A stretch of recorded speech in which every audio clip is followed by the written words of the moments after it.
quel moment de votre vie vous avez admis que vous n'étiez pas un homme, mais une femme? C'est depuis l'âge précoce, on va dire l'école primaire, maternelle.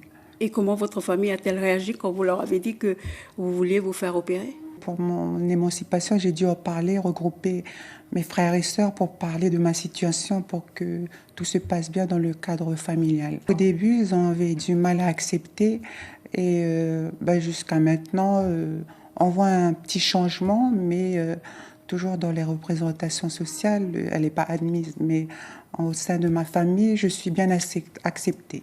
Est-ce que vous pensez que si vous avez été l'aîné de la famille avec des responsabilités coutumières, ça aurait été plus difficile?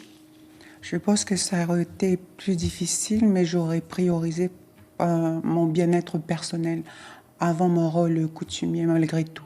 Que vous disent les gens après, les gens de chez vous d'ailleurs, après cette opération? Il y avait des bruits partout, ils disaient que c'était tabou, mais ça n'a pas empêché nos relations de continuer. Enfin, la communication, elle a été fluide et donc jusqu'à présent, ça s'est bien passé. Est-ce que vous pensez que dans la sphère coutumière, il y a des espaces qui sont réservés à ça pour faire évoluer les mentalités? C'est encore très tabou, on n'en parle pas.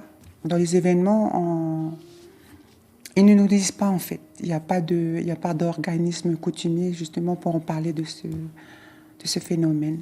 La religion a renforcé les dogmes coutumières justement par rapport à la position de l'homme et de la femme, qu'ils avaient un rôle prédéfini.